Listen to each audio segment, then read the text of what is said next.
ಎಲ್ಲರಿಗೂ ನಮಸ್ಕಾರ. ಸವಿರುಚಿ ರೆಸಿಪಿಗೆ ಸ್ವಾಗತ.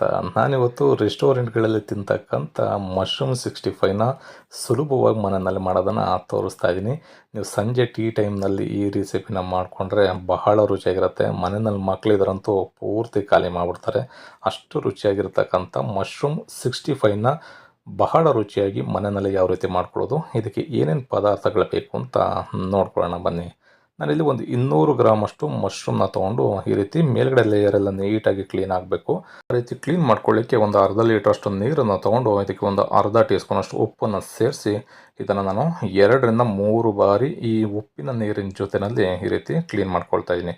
ಈ ರೀತಿ 2 ರಿಂದ 3 ಬಾರಿ ಚೆನ್ನಾಗಿ ಕ್ಲೀನ್ ಮಾಡ್ಕೊಂಡಾದ ನಂತರ ಈ ಮೇಲ್ಗಡೆ ಲೇಯರ್ ಏನಿದೆ ಈ ಲೇಯರ್ನ ಈ ರೀತಿಯಲ್ಲಿ ನಾವು ತೆಗಿಬೋದಾಗತ್ತೆ. ಅಥವಾ ಒಂದು ಬಟ್ಟೆನ ತೊಗೊಂಡು ನೀವು ನೀಟಾಗಿ ಒರೆಸ್ಬಿಟ್ರು ಕೂಡ ಅದು ನೀಟಾಗಿ ಕ್ಲೀನ್ ಆಗುತ್ತೆ.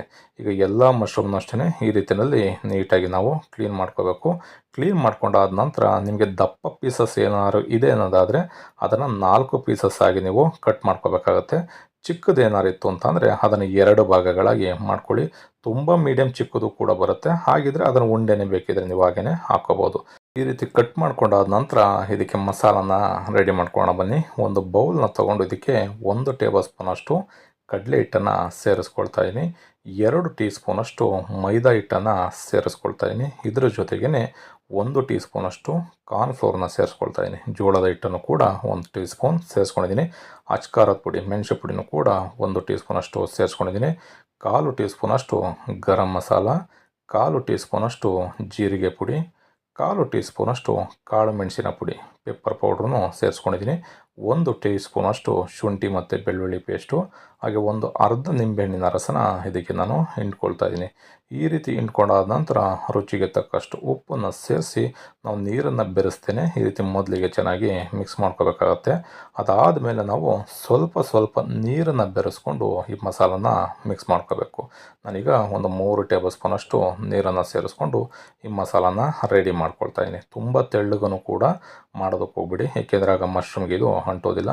ಈಗ ಅದಕ್ಕೆ ನೀವು ಮಿಕ್ಸ್ ಮಾಡಿಕೊಂಡ್ರೆ ಸಾಕಾಗುತ್ತೆ. ಈಗ ಇದಕ್ಕೆ ಮಶ್ರೂಮ್ನ ಸೇರಿಸ್ಕೊಂಡು ಚೆನ್ನಾಗಿ ನಾವು ಮಿಕ್ಸ್ ಮಾಡ್ಕೋಬೇಕು. ಇದನ್ನು ಮಶ್ರೂಮ್ನ ಪ್ರೆಸ್ ಮಾಡಿ ನಾವು ಮಿಕ್ಸ್ ಮಾಡೋದಕ್ಕೆ ಹೋಗಬಾರ್ದು. ಈ ರೀತಿ ಬೆರಳಲ್ಲೇ ನಾವು ತಿರುಗಿಸಿ ಮಿಕ್ಸ್ ಮಾಡ್ಕೋಬೇಕಾಗತ್ತೆ. ನಾವು ಪ್ರೆಸ್ ಮಾಡಿ ಮಿಕ್ಸ್ ಮಾಡಿದ್ರೆ ಎಲ್ಲ ಮಶ್ರೂಮ್ಗಳು ಕೂಡ ಒಡೆದೋಗ್ಬಿಡುತ್ತೆ. ಹಾಗಾಗಿ ಈ ರೀತಿ ನಿಧಾನವಾಗಿ ನಾವು ಮಸಾಲೆ ಎಲ್ಲ ನೀಟಾಗಿ ಆ ಮಶ್ರೂಮ್ ಜೊತೆ ಇಟ್ಕೋಬೇಕು. ಅಲ್ಲಿವರೆಗೂ ಒಂದು 2 ರಿಂದ 3 ನಿಮಿಷ ಮಿಕ್ಸ್ ಮಾಡಿಕೊಂಡು ಇದನ್ನು ಒಂದು 20 ನಿಮಿಷ ಮ್ಯಾರಿನೇಟ್ ಆಗಲಿಕ್ಕೆ ಬಿಟ್ಬಿಡಿ.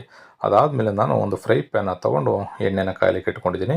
ಈ ರೀತಿ ಒಂದೊಂದೇ ಪೀಸ್ಗಳನ್ನ ನಾವು ಸೇರಿಸ್ಕೋಬೇಕಾಗುತ್ತೆ. ನಾವು ಒಟ್ಟಿಗೆ ಬಿಟ್ಬಿಟ್ರೆ ಒಂದಕ್ಕೊಂದು ಅಂಟ್ಕೊಂಡ್ಬಿಡುತ್ತೆ. ಹಾಗಾಗಿ ಈ ರೀತಿ ಒಂದೊಂದೇ ಪೀಸನ್ನ ಸಪ್ರೇಟಾಗಿ ನಾವು ಸೇರಿಸ್ಕೋಬೇಕು. ಈ ರೀತಿ ಸೇರಿಸಿ ಆದಮೇಲೆ ನಾವು ಮಿಕ್ಸ್ ಮಾಡೋದಕ್ಕೆ ಹೋಗಬಾರ್ದು. 1 ರಿಂದ 1.5 ನಿಮಿಷಗಳ ಕಾಲ ಬಿಟ್ಬಿಟ್ರೆ ಈ ರೀತಿ ಮೇಲ್ಗಡೆ ಎಲ್ಲ ತೇಲ್ತಾ ಬರುತ್ತೆ. ಆವಾಗ ನಾವು 2 ಬದಿನಲ್ಲಿ ಮಿಕ್ಸ್ ಮಾಡಿಕೊಂಡು ಒಂದು 4 ರಿಂದ 5 ನಿಮಿಷಗಳ ಕಾಲ ಕಡಿಮೆ ಊರಿನಲ್ಲಿ ಚೆನ್ನಾಗಿ ನಾವು ಫ್ರೈ ಮಾಡಿಕೊಂಡ್ರೆ ಮಶ್ರೂಮ್ 65 ರೆಡಿ ಆಗುತ್ತೆ. ಕೊನೆಯಲ್ಲಿ ಇದಕ್ಕೆ ಸ್ವಲ್ಪ ಕರಿಬೇವಿನ ಸೊಪ್ಪನ್ನು ಕೂಡ ನಾನು ಇದಕ್ಕೆ ಸೇರಿಸ್ಕೊಳ್ತಾ ಇದ್ದೀನಿ. ಈ ರೀತಿ ಕರಿಬೇವಿನ ಸೊಪ್ಪನ್ನು ಸೇರಿಸಿ ಆದಮೇಲೆ ಒಂದು ಅರ್ಧದಿಂದ 1 ನಿಮಿಷಗಳ ಕಾಲ ಚೆನ್ನಾಗಿ ಫ್ರೈ ಮಾಡಿಕೊಂಡು ಇದನ್ನು ಸಪ್ರೇಟಾಗಿ ಒಂದು ಜಾಲರಿಗೆ ನಾವು ತೆಕ್ಕೋಬೇಕಾಗತ್ತೆ. ನೋಡ್ಬೋದು ಈಗ ಪರ್ಫೆಕ್ಟಾಗಿ ಮಶ್ರೂಮು ಕೂಡ ಫ್ರೈ ಆಗಿದೆ. ಎಷ್ಟು ಕಲರ್ಫುಲ್ ಆಗಿರ್ತಕ್ಕಂಥ ಮಶ್ರೂಮ್ 65 ರೆಡಿ ಆಗಿದೆ ಅಂತ. ನಾನು ಇದಕ್ಕೆ ಯಾವುದೇ ರೀತಿ ಕಲರ್ನೂ ಕೂಡ ನಾನು ಬೆರೆಸಿಲ್ಲ. ಚಿಲ್ಲಿ ಪೌಡ್ರ್ ಏನಿದೆ, ನಾನು ಕಾಶ್ಮೀರಿ ಚಿಲ್ಲಿ ಪುಡಿನ ಜಾಸ್ತಿನ ಸೇರಿಸ್ಕೊಳ್ತೀವಿ. ಹಾಗಾಗಿ ಆ ಕಲ್ಲರು ನ್ಯಾಚುರಲ್ ಆಗಿ ಬರುತ್ತೆ. ಈಗ ಇದು ಚೆನ್ನಾಗಿ ಬೆಂದಿದೆ. ಇದನ್ನು ಸಪ್ರೇಟಾಗಿ ತೆಕ್ಕೊಳ್ತಾ ಇದ್ದೀನಿ. ನೋಡ್ಬೋದು ತುಂಬ ಸುಲಭವಾಗಿ ಮಶ್ರೂಮ್ 65 ಮಾಡೋದನ್ನು ತೋರಿಸ್ಕೊಟ್ಟಿದ್ದೀನಿ. ಈ ವಿಧಾನದಲ್ಲಿ ನೀವು ಕೂಡ ಒಂದು ಸಲ ಟ್ರೈ ಮಾಡಿ, ಹೇಗಿತ್ತು ಅನ್ನೋದನ್ನು ಕಮೆಂಟ್ ಮಾಡಿ. ಇನ್ನೂ ನಮ್ಮ ಚಾನಲ್ನ ಸಬ್ಸ್ಕ್ರೈಬ್ ಮಾಡ್ಕೊಂಡಿಲ್ಲ ಅಂದರೆ ಸಬ್ಸ್ಕ್ರೈಬ್ ಮಾಡ್ಕೊಳ್ಳಿ, ಬೆಲ್ ಐಕನ್ನ ಪ್ರೆಸ್ ಮಾಡಿ. Thank you.